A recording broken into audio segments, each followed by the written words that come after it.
তোমার সহ পরিবারের পক্ষ থেকে এই স্কুলের উন্নয়নে আমাদের যতটুকু সম্ভব আমাদের পরিচালক মহোদয়, আমি আশা করি যে এই স্কুলের কাজে সহযোগিতা করবেন, এই আশাবাদ ব্যক্ত করে সময় সংকীর্ণের কারণে বক্তব্য আর বাড়ালাম না, এই বলে আমি আমার সংক্ষিপ্ত বক্তব্য শেষ করছি।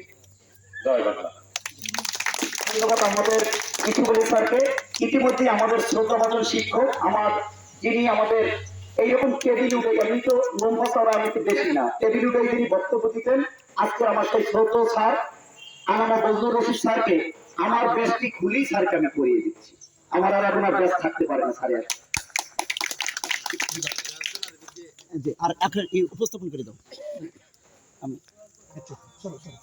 এখন আনাম বজলুর রশিদ স্যারকে ব্যাচ পড়িয়ে দিচ্ছেন সাবেক ভাইস চেয়ারম্যান অত্র প্রতিষ্ঠানের প্রতিষ্ঠাতা প্রধান মোহাম্মদ আব্দুল সোবহান।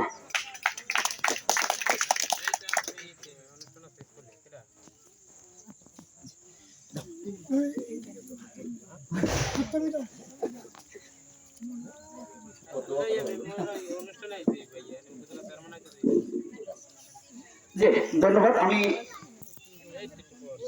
যে আমাদের সময় সংক্ষিপ্ততার কারণে আমাদের যে আমাদের মনিজা ডাক্তার মনিজা বেগম এবং যিনি জাপান থেকে পিএইচডি অর্জন করেছেন, যে না আমি একটু বলতেই হয়, এই মাঠে একজন আমাদের ছোট বড় বোন বড় কি সন্তান যিনি জাপান থেকে পিএইচডি করেছেন, এরকম একজন মানুষ এই মাঠে আসবে কিন্তু আমরা এখনই কল্পনা করিনি। আপনারা কি কল্পনা করছেন? আমরা এই ম্যাডামের কাছ থেকে তার গুরুত্বপূর্ণ কথা শোনার জন্য আমি সবিনয় অনুরোধ জানাচ্ছি। ধন্যবাদ সবাইকে। আমি সরাসরি কথায় চলে যাচ্ছি। আমাদের সভাপতি এবং সুধীবৃন্দ সবাইকে সুপ্রভাত।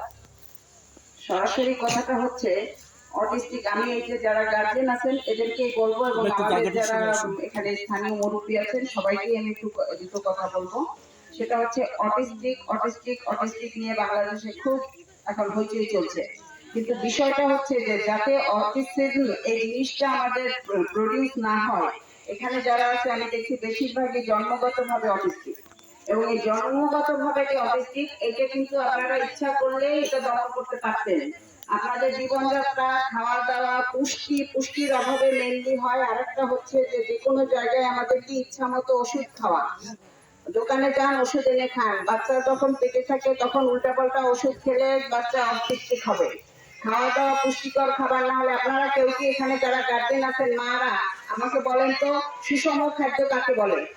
একজন উঠে বলেন, অথবা টিচার যারা আছেন তারা একজন বলেন আমাকে সুষম খাদ্য কাকে বলে? কে বলতে পারবেন?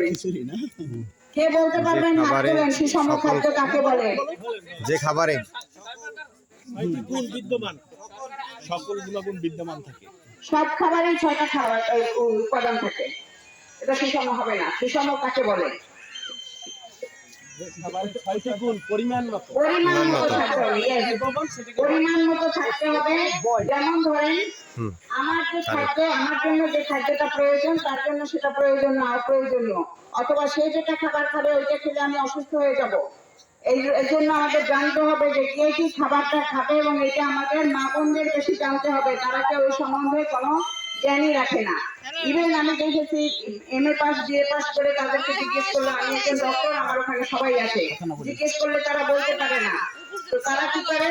তারা স্কুলে লেখাপড়া করেছে, সুষম খাদ্যের উপাদান কিন্তু পড়ে খাতায় লিখে দিয়ে চলে এসছে, শেষ। এটা জীবনে তারা কাজে লাগায় না। আপনারা দয়া করে যারা মহিলারা